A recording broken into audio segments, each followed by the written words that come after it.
Hi everyone, and welcome back to Shattered Silence, Stories of Recovery and Resilience. My name is Jori, and today I am here with Juliane Corona. Hi. Owner of Mommy Made Placenta Encapsulation. She is a certified placenta encapsulation specialist. So with that, can you just kind of start off what that is and what you do? Yeah, so I own a company called Mommy Encapsulation, and we actually service moms all over the United States by turning their placentas into vitamins for them to take daily after they've given birth. It helps them speed up their recovery. It helps to increase milk supply. It helps to balance like the mood and hormones, so that way, you know, you can avoid things like postpartum depression, the baby blues. It helps to increase energy. I mean, there's just so many endless benefits to it, but yes, that's where that's what I do. Yeah. And you guys actually did mine too. Yes, and we had the privilege of doing your placenta as well. Yes. So we have video if anybody ever wants to see. And then you guys have done over 40,000 placenta encapsulations nationwide. Crazy. And we've encapsulated for lots of different celebrities and influencers. Mm-hmm. Can I name drop? Yes. Okay. So we've done like Cardi B, Kourtney Kardashian. So we've done Chrissy Teigen, Vanessa Hudgens. That's awesome. Ashley Simpson. I mean, there's a big list. You guys are big. Yeah, that's so awesome. Like that's really cool. So you are a Bakersfield native, though. You were born and raised in Bakersfield. Born and raised in Bakersfield. I went to high school. I started out Garces, and which is so funny because that's where my kids are now going. They're all in that like OLPH, the school system. Yes. So I'm very proud. And then I went over to Bakersfield Christian actually, but then I stayed local. I went to Cal State Bakersfield, and that's where I got my 4-year degree. And yeah, I've only lived away from Bakersfield for 1 year out of my life in San Diego, but I'm born and raised Bakersfield. I love Bakersfield. Yeah. I mean, a lot of people will hate on Bakersfield, but I'm like, you know, I don't know. There is a lot to do here, but you're also so close to like the mountains, the beach, all this stuff too. If you do want to travel, so I don't know. And I love Bakersfield. It's a big enough city to where like you still get that big city feel, but a hometown like community where like everybody still kind of knows each other and stuff. Yeah. I know. I love Bakersfield too. Yep. So everyone can hate all they want, but I love Bakersfield too. So okay, just talk about like just childhood, just growing up in Bakersfield. You know, I feel like I had a pretty great, like, unremarkable childhood. Like, there's nothing that really, like, sticks out. Like, it was just basic. Like, I mean, I was involved in every kind of sport, starting since I was 2 years old. My mom worked, my dad worked. They got divorced when I was little, but they had such a great divorce, if that even, like, makes sense. Yeah. That, like, I was completely, like, unaffected by it. That's like really good, my though. mom, my stepdad, and my dad would like go and pick out my birthday presents for me. They'd be at my like games. They'd be at my school, like things that I had together as like a unit. So to me, like I didn't know otherwise. Like that to me was like normal, and their like relationship didn't affect me. Like it was just a positive. More people to love me. I had a job since I was 14 years old. Like I've always been very driven. I like money. I like to be able to buy things. And so that was like my driving force. Like I had a job since I was 14 years old.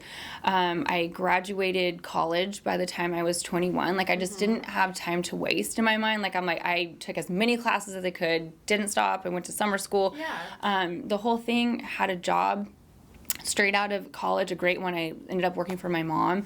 She had an advertising agency, and so I was one of her project coordinators and got to do fun things like making TV commercials, making billboards, doing print ads. So I was very immersed in that business. My degree's in marketing, so it was just like it went hand in hand.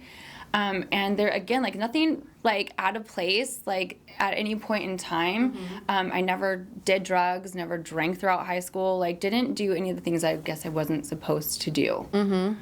Yeah, so you just had a normal, childhood. Unremarkable life. Well, no, I mean, it sounds like you have like, I mean, you were driven, motivated, you had a good head on your shoulders, you had a good family life, regardless of the divorce. So like, I mean, that's goes into that literally life can happen to anybody. Like it's not always what it appears to be like on the outside, I guess. Right. And so then as life went on and you... I think like, so I kind of got to this point where like I was dating and I'd kind of gotten into a relationship that was like a little bit toxic. And it wasn't him that had got me using or anything like that. It was actually one of my like best friends, and we had been out drinking and like responsibly. Like I was not at this point like didn't have like an unhealthy relationship with alcohol. It was just like every once in a while like to go out, but at this point I think I was like kind of saddened by my relationship, so I went out with her. And for the first time in my life, like, she offered me, you know, some drugs and was like, hey, like, this is what this is. And I'm a very logical person. So, like, if it's explained to me correctly, like, I might not be opposed to doing it. So she's like, this is what the drug is. This is what it does. This is how you're going to feel. This is how long it lasts. Like, do you want to take some of this? Like, it's going to help you not have a hangover in the morning. And I was like, you know what? Like, let's do it. Yeah. Let's go. And that was the first time I had done drugs, and I was like 24 years old at that point. And again, like it was very balanced. Like I didn't have a problem with drugs at that point, but that was just kind of like the foot in the door.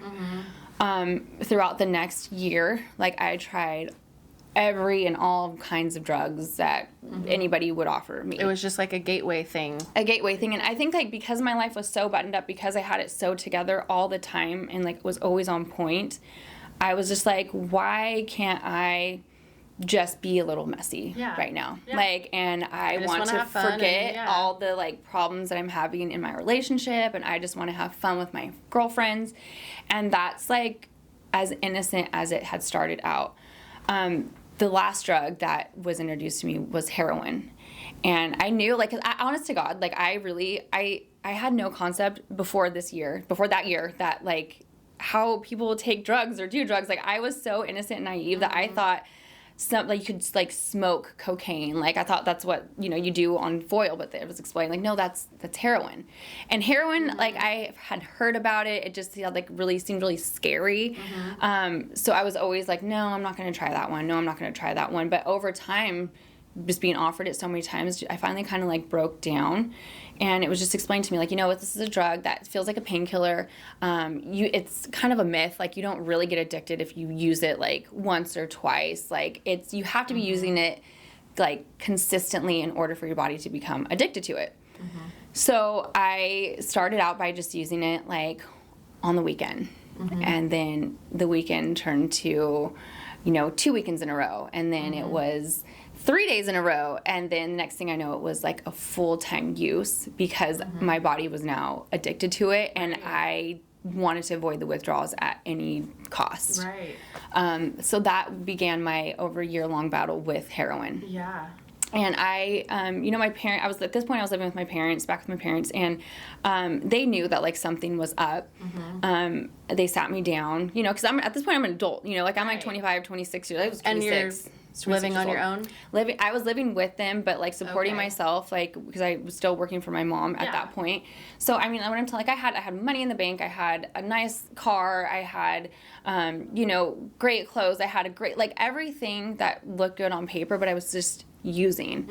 And they pulled me aside and they're like, hey, like, we know that, like, you're using. Because they know my friends were dealing with that as well. So they were like, we're not stupid.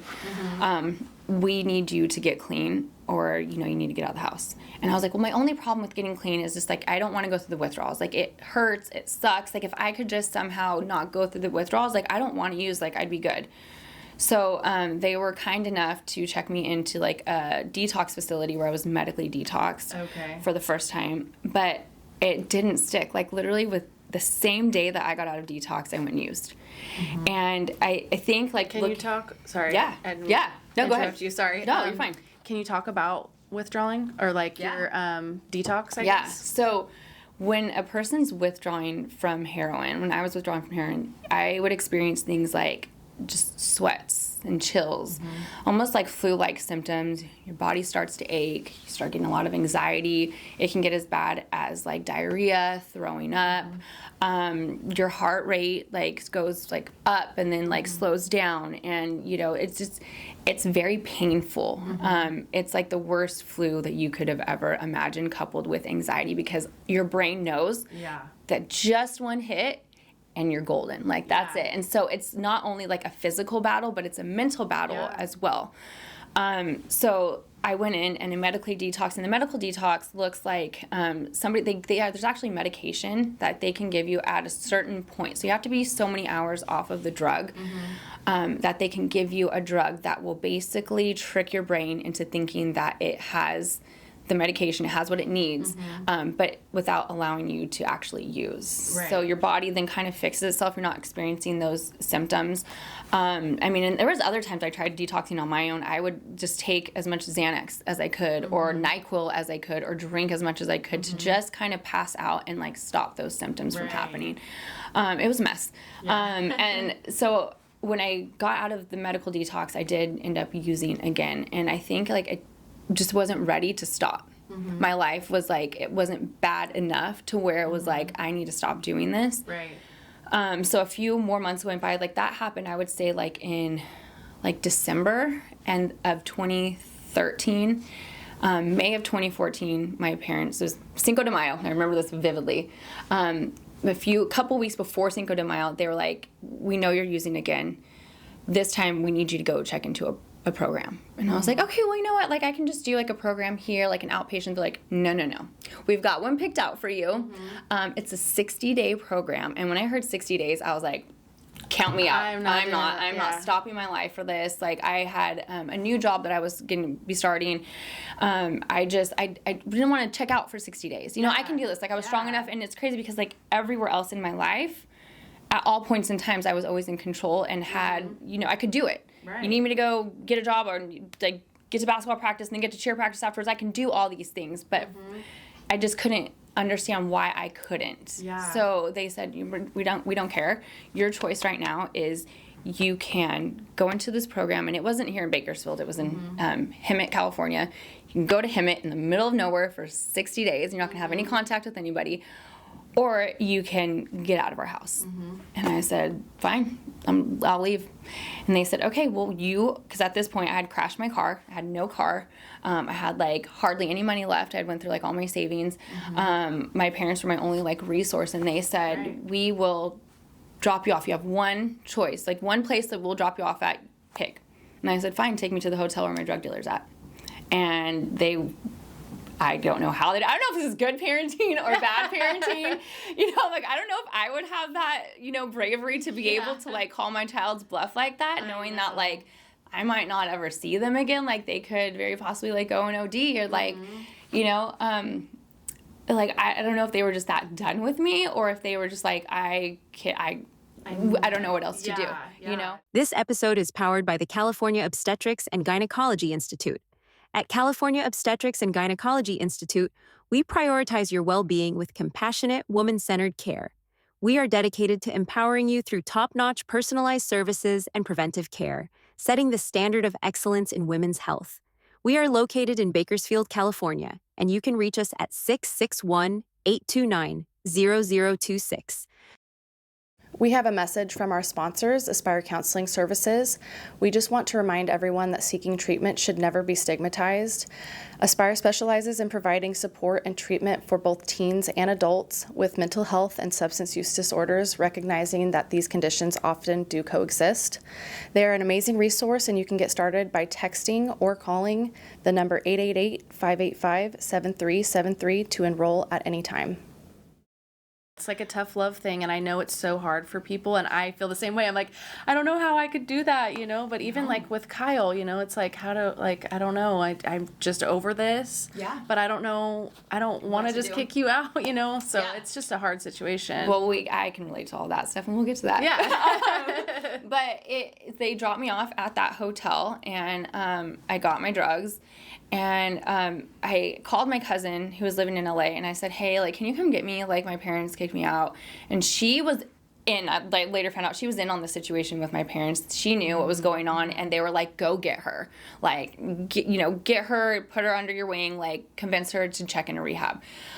So she came and got me. I stayed with her for a week. And because I was like, I'm done with this. I have a new job starting. And I was starting to, like, not... my body was starting to break down. I was starting to withdraw, right? So I was just trying as hard as I could to find drugs where she was at. I couldn't find anything. I was just, like, bedridden at this point. It's just real dope sick. I was trying to drink to offset how I was feeling. I was just crying, and she was just like, look, like, your life, no offense, is really terrible right now. Like, this is probably rock bottom for you. And she said, there's nothing that's going to happen in 60 days that you're going to miss out on that's not worth your life getting better. Right. And she said, look, just try it. Because at this point, when you at least try it, you're going to have your parents back on your side. My job had called. They had found out that I had been using, and they said, we'll hold the job for you if you can prove that you have been into rehab. So that was like another reason, you know, for me to like, okay, like, I should check in. And she said, it just gives people another starting point for you. You're more trustworthy at this point. Right. And she said, and you know what, worst case scenario, if it doesn't work and it sucks, she's like, you can go right back to using. You know, and like, to me, I'm a very like sensible person. I'm like, that makes sense. You have good points. I'm like, I'm literally just going to sit here on her bed and just wither away, or I can at least fight for my life, you know, fight to regain something back. So my dad and my stepdad drove from Bakersfield to Los Angeles. They picked me up, and both of them dropped me off at that rehab facility where I got clean and have stayed clean from heroin for the last almost 11 years. That gives me chills. Yeah.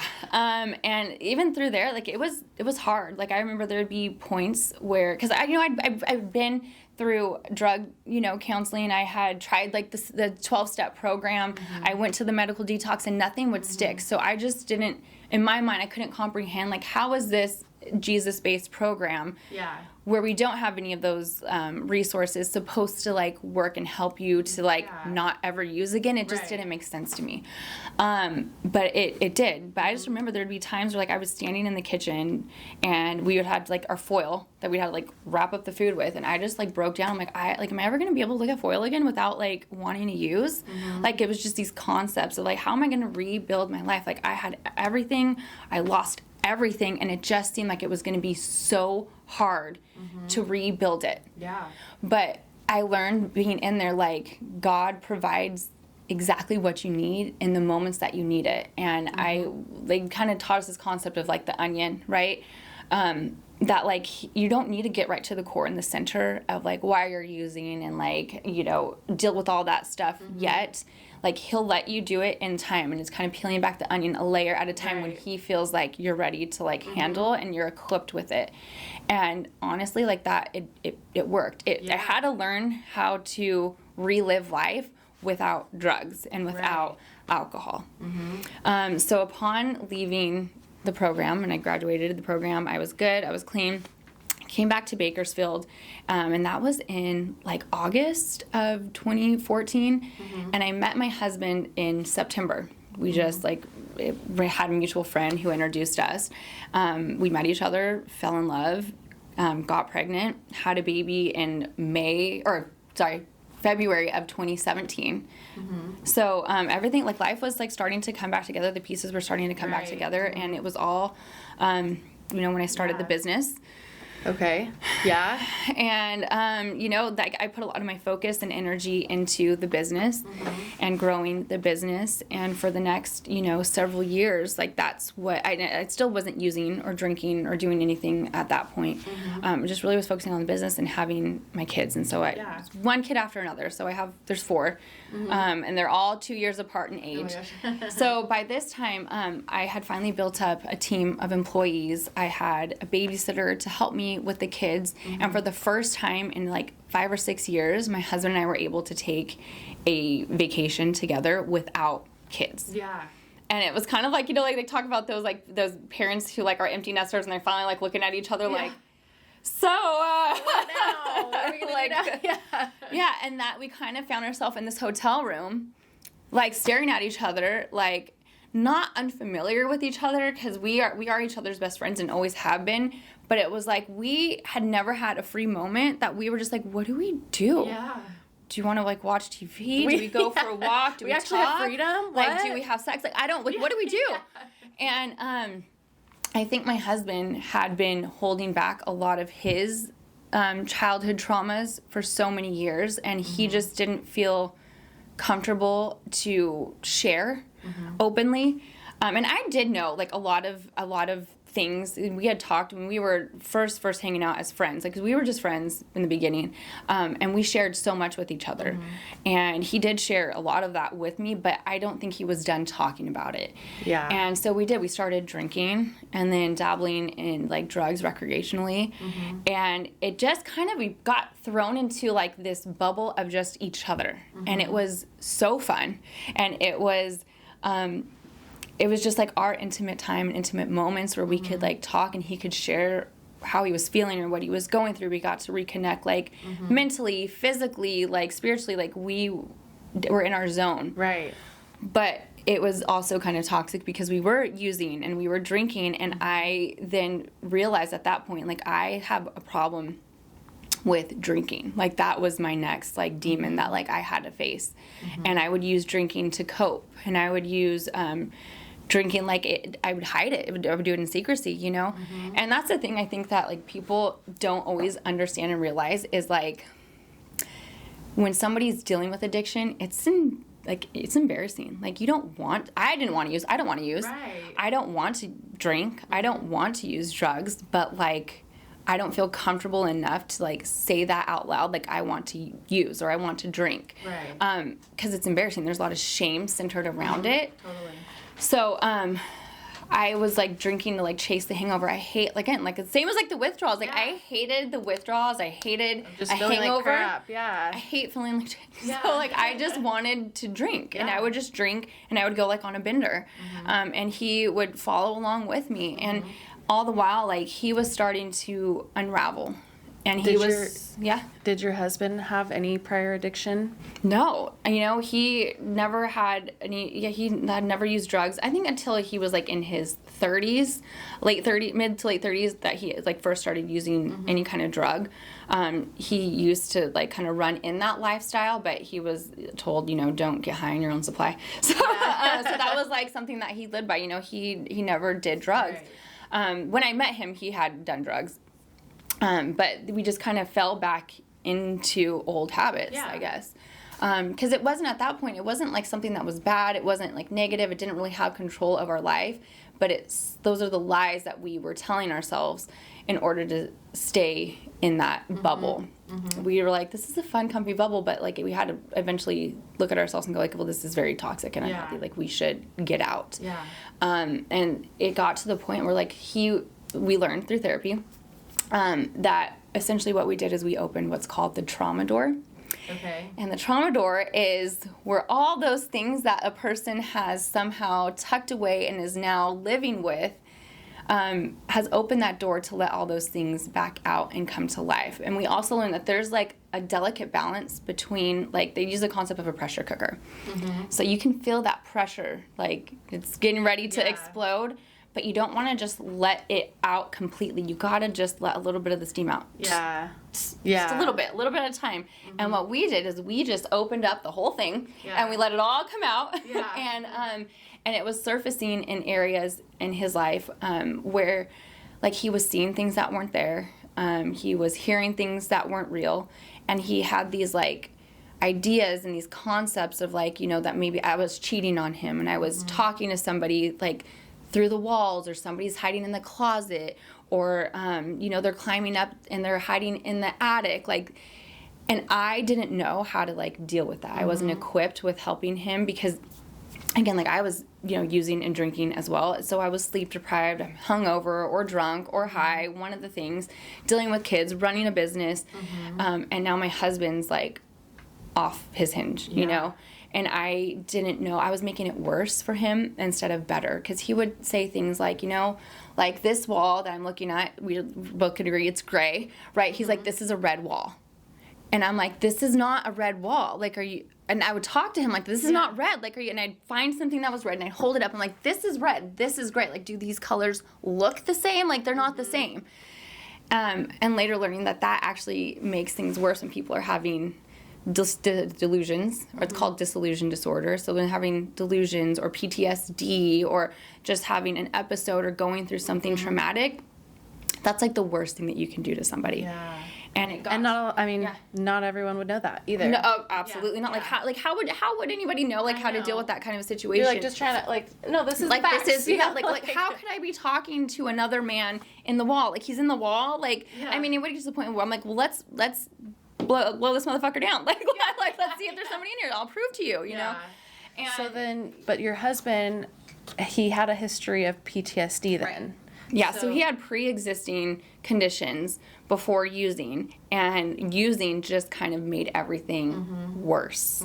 And I mean, it got to the point, there was times where he tried to kill himself a couple of times. He brought a gun out and it was loaded, and I was like, hey, it's not true. I'm not talking to anybody. There's nobody else here in the house. And he just felt so crazy and couldn't grasp reality that I just remember there was one time he was in the the kids' bathroom, and he had the gun, and he was just like, I can't do this anymore. And I was like, please just put the gun down. Please just put the gun down, because he was looking at me like his enemy, right? And I didn't know what else to do but to just walk away. And I grabbed all 3 kids. I only had 3 at the time. And I grabbed all 3 of them. I went and I sat in the living room, and I was just preparing myself. I'm like, I can hear the water running. He probably has the water running, so it can at least mute out when the gun goes off. And I was like, the next sound I'm going to hear right now is the gunshot. And I know that the kids are probably going to get scared, but I just got to keep them down here. Got to figure that out. And then I'm going to have to call. I was planning out, okay, but whatever happens, I cannot let them see his body. And because I didn't know what else to do, I was like, I just have to let him, that's what he has to do, then that's what he has to do, and I don't know what else to do. I literally have full body chills, because it's you don't want to escalate the situation. Yeah, you don't know what to do. You really, I don't even know what I would do in that situation. That's so hard. So we got therapy. Thank God for therapy. And my therapist, we did therapy individually. Hang on, sorry. Can we go back really quick? Yeah. Just to the very end there. So when when you were down there, he just kind of had to go through his moment, and then he was okay. And he was okay. He just had to calm down a little bit. Okay. Yeah. Well, thank God. I left him alone. I think he saw himself. He told me in the mirror, and he was like, I can't do this. But he didn't know what else to do. But he's like, I just can't continue living like this. And it was within, I think, a few weeks kind of from that rock bottom point, the VA, they used to only offer therapy to the veteran. And since I am his caregiver, they finally started opening it up to the caregivers and to the wives and spouses. And yes, let's just mention that he was a veteran. Yes. Yeah. And he was actually in war during Afghanistan when that happened. He was part of the Marine Corps, and they were some of the first people over there right when the Twin Towers collapsed. So there was a lot of things that he was processing also with, his growing up, physical and sexual abuse that he dealt with as a kid. So it was a combination of things coming to a head that he needed to deal with, but drugs and alcohol definitely didn't help. Right. And it just kind of made the paranoia worse, and it made the ghost come out of the closet, essentially. Yeah. So I, thank God, the VA did offer me therapy, and they started giving me actual tools to be able to de-escalate the situation. Things that I would not have known. And so they would tell me things like, okay, the ice machine, sometimes from the refrigerator, would just go off, and you'd hear the clunk, clunk, clunk, clunk, clunk. And he would go, did you hear that? And in the past, because I didn't want to go through that whole thing, I'd be like, no, I didn't hear that. And he's like, I think that I'm not on his side, or. And the therapist said, okay, well, just answer him truthfully. Did you hear that noise? Yes, I heard that noise. Or if you didn't hear that noise, no, I didn't hear that noise. Do you want to go see what it was together? She goes, instead of trying to talk him out of what he's thinking or feeling and being against him, go through it with him. Yeah, I did hear that noise. Do you want me to tell you what I think it was? Because she said, you can't say what you know it was. She said, because Juliane, were you standing next to the refrigerator when that happened? I'm like, well, no, but I just, I hear that noise all the time. Right, but you still can't say with certainty. Right. She goes, and that's what he's looking for. So she taught me the tools to be able to communicate with him without making him feel bad. And even now to this day, he got therapy, he got on the right medications to help. But there'll still be moments where he'll hear something and want to look out the window, and I'm like, hey babe, are you okay? Do you want to go out there together? What do you think it was? Do you want me to do anything to help with this? Do you want me to get a flashlight? Do you want me to? And if you let that person guide you, then it's so much easier. She said, when he's accusing you of having a wire because you're cheating, he would think that I was talking to somebody through a wire. Okay, do you want to check me? Like, do you want to look through my hair and see? Do you want to look in my ear? Like, you have the right and the power to be able to tell him no, or to tell him yes if you want to help guide him through that and help disprove what he's going through. Yeah, and I feel like that's probably such a huge tool that, like you said, continue to use. And I would have never thought to approach it from that way. I was very like, this is the color red, this is very color gray. And he's just like, stop. Yeah. Oh my gosh. So that helped out tremendously. And then now we've kind of like gotten to the point where, I mean, for me, like, it's not a daily battle or struggle anymore, but it does still have a little bit of a footing. Alcohol does. Like, it's usually just when we're fighting. It's like my coping mechanism, like, to be able to just calm myself. And I'm like, if you don't want to talk to me, then fine. Like, 'cause I just want to talk to him. I want to fix things. I love him very much. And I just, like, I want to, like, oh, I'm sorry. Let's fix it now. Yeah. And the only way that I know how to, like, not feel that way is through drinking. And I used to be very, like, embarrassed to, like, say that, you know, and I felt, again, a lot of shame because when you don't have an issue with drugs and alcohol, or with alcohol, you don't have an unhealthy relationship with alcohol, it's very easy for a person to say, like, hey, I'm going to go have a beer after work, and say that because they don't have an unhealthy relationship with it. It's a very unhealthy relationship for me, so I can't say those things. So we learned as a couple, we've decided that, like, we have, like, almost like a safe word to where we can both feel comfortable enough to say that without saying, like, hey, like, I feel like I want to drink, because that can be very hard to say. That when we're in an argument or when it's a tough situation, like, we can both say to each other, like, hey, like, I'm on the line.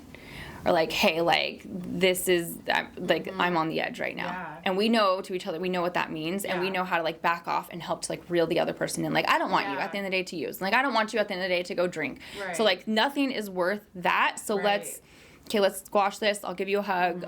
For whatever you need, and then we can come back to the discussion later. Right. And I think that makes you guys such a strong couple too, to be able to, like, have your guys' little roller coaster and like go through it, and then but now you guys know how to talk each other down a little bit. And then just recently, like 3 weeks ago, we started getting couples therapy, and that's like a whole new set of tools. It's a whole new toolbox. And so we're learning, like, there's fair fighting rules, and there's ways to, like, not even let the situation escalate to that point to where that even is a thought in our head, to where we're not talking to each other. And that's been, like, a game changer for us. Yeah, that's awesome. I mean, I say it on almost every episode, like, therapy is just, like, everything. Yeah. Like, I still see my therapist. I see her once a month. Yeah. But it's just, like, I think that what people don't fully understand is, like, therapy is not just, like, sitting around talking about your problems. Yeah. It's actual tangible tools that you can just have at the ready for, like, when you need them. Right. Because I would have never known how to get him through his episodes or how to deal with that situation ever in a million years without somebody telling me. And that's what therapy did.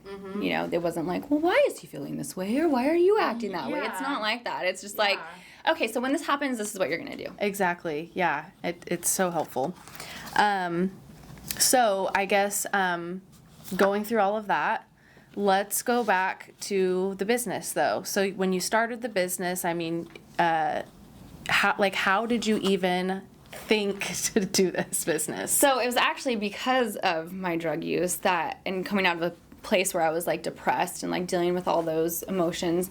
I heard of postpartum depression, and I was like, I don't want to, like, go through that, and I feel like I would probably be more prone to it since I had just gotten out of something like that. And I thought to myself, like, I don't want to take anything that could remotely be like what do they say? Like a little compromise. They say a little leavens a whole load. So, like, even taking prescription drugs could possibly be, like, a slippery slope for me, which I had a, you know, an unhealthy relationship with prescription drugs. So I just was like, I want to try to find something natural. I want to try to, like, combat it in, like, a way that was not going to interfere with the rest of my life, I guess. Yeah. And I kept reading things. Well, first of all, I just want to know, like, what is postpartum depression? Who gets it? Is it something hereditary? Can anybody have it? And the more that I looked into it, I found out that it is caused by the hormone imbalance that we experience after giving birth. So, like, our hormone levels when we give birth are 3 times higher than when we first got pregnant. And then right when we give birth, we're stripped of all those hormones. And then our hormone levels plummet. They're, like, 3 times lower than when we first got pregnant. So you go from this extreme high to this extreme low. low. And I don't know if people realize, like, hormones control and regulate everything in our body. How we think, how we feel, weight loss, weight gain, energy levels, milk supply, like all of that's controlled by our hormones. And so to me, it just made sense. Like, if this organ is what produced all the hormones in our body while we were pregnant, and it has all the hormones still in it, if you just microdose that back into your system, then level out your, like, hormone levels, and, like, that just makes sense to me, you know? But I did not want to eat it, like, in a smoothie or, like, a steak or ice cubes. I don't know. I've heard all kinds of different ways. I remembered that Kim Kardashian had hers put into capsules, and I was like, you know what? If it's in a vitamin, like, it doesn't look gross. I'm sure it doesn't taste gross. Like, I could do it like that. I was like, I'm sure there's probably, like, a company you can, like, send it to or something, and upon looking, like, I couldn't find anybody. It was just midwives and doulas that offered the service at the time. And they would come into your home and encapsulate it in your kitchen or in your bathroom. And I just thought, like, that doesn't seem 100% sanitary to me. You know, like, I just don't feel that comfortable with, like, a stranger in my home a day after I've given birth is going to be there for hours. Like, I just thought, too, like, there's so many women that I'm sure would want to take advantage of this if they didn't have to see it done in their home. You know, it just came back to them in a cute, flavored, colorful capsule or something. And so I told my husband, I was like, hey, like, this is my idea. This is what I want to do. And he was like, you got my stamp of approval. Like, go for it. Like, I think that you could do great with this. And upon his blessing, I went for it. So, like, how did the beginning, like, start? You know, it's crazy because we were so broke at the time. You know, like, we were playing catch up. Like, he finally got his disability, like, from the VA. So we were, and I hadn't been working. So we were playing a little bit of catch up. We had, like, just enough money to, like, get by barely. And I had my baby shower, and I got a bunch of gift cards, and I used all those gift cards to get everything that I needed to encapsulate my first placenta. Oh my gosh. Yes. So it started out just in a single lab, and I would just, in my first year, maybe did like 12 placenta encapsulations, maybe. And I just thought to myself, man, if I could get to the point where I'm doing like 3 a week, you know. But it just kind of caught on, like, you know, and exploded. And we had added on. We built several labs. We have several encapsulation specialists. We do, you know, over 100 placentas in a week, where I just, my mind, I was like, oh, we can do like 3 placentas, you know, in a week. Then we're really, you know, we're making it. We're tuning along. And, it's just like it caught on. I have a team now of about 10 people that work for me. And I honestly, it's always just word of mouth. Like, we don't pay any celebrities or influencers to use our services. It's always just been word of mouth, and mom telling another mom about it, and how much it has helped them. Right.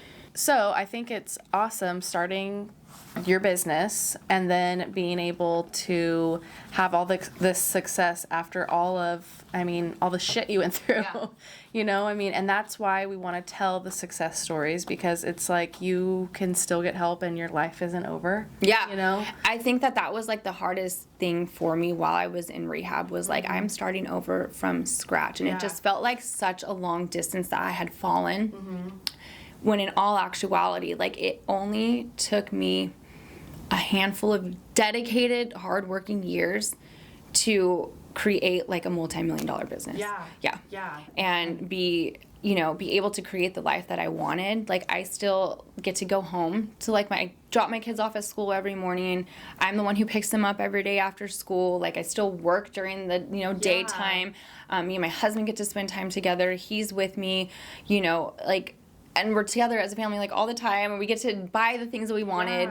Like, I remember telling him, I said, I just want to have enough money to be able to eat whatever I want, whenever I want. Like, if I want to DoorDash every single meal, breakfast, lunch, and dinner, I wanted to, like, me to not even, like, think about my bank account, you know? And small things that we work for, food, Botox, like, whatever it is, whatever it is that drives you. It's like that carrot that was always dangling in front of me. I mean, from the time I was, like, 14 years old, I remember, I was like, I want a pair of Doc Martens. My parents, like, we can't afford it. I was like, I'm going to go get a job. So, like, whatever that is that you have to, like, dangle in front of your face, like, just know, like, it doesn't take that long. It really, really doesn't. And God will start to open up doors and people and places and things for you, and provides, like, along the way. Like, doors would open for me. I mean, it was like year two, in business, when I started, encapsulating for celebrities, when I got my first celebrity, it was Whitney Port from The Hills. It just, doors will start opening up for you if you stay on, stay in the right frame of mind. Yeah. Stay focused. And it's like, you guys have built this beautiful life for yourselves now. And you guys are like living your dream now. Yeah. Little setbacks, but I mean, it just made us that much stronger. Like I definitely, I had built the business up enough to where we could take that time off, thankfully, to be able to get right in the head. Yeah. And since that point, like I've been go for the last, it's been almost 2 years since we last had gone through that and got the help that we needed. Yeah. And I mean, the business is just, it's soaring. It's taking off. Moms, awesome. Are encapsulating left and right, getting calls. We have to add on more people, I know. That's awesome. So it's been such a blessing, but it all just goes back to show, it doesn't matter what your starting point is, your finishing point is, that's all that matters. Right. Well, thank you so much for coming onto the podcast. Thanks for having me. Yeah, I mean, I think that just people hearing the struggle, that it's not over, and you can find success if you really just put your heart into getting help that you need. But for our viewers, do you have any advice for anyone? Therapy. Yes. And I really think that if you could just have a safe person with a safe word, because if you don't feel comfortable enough to say it out loud, I need help or I'm going to use, just really having that person that you can talk to and use that safe word with, that you feel comfortable enough to help you through it. Yeah. And you have nothing to lose. Yeah. Everything to gain. Yeah. Well, thank you again. Thank you so much for coming on. I love you and I appreciate you. Oh, thank you. Thank you for tuning in for another episode of Shattered Silence. As always, don't forget to follow us on all of our socials on Instagram, Facebook, and TikTok. You can watch full episodes on YouTube, or you can listen in on Apple Podcast or Spotify.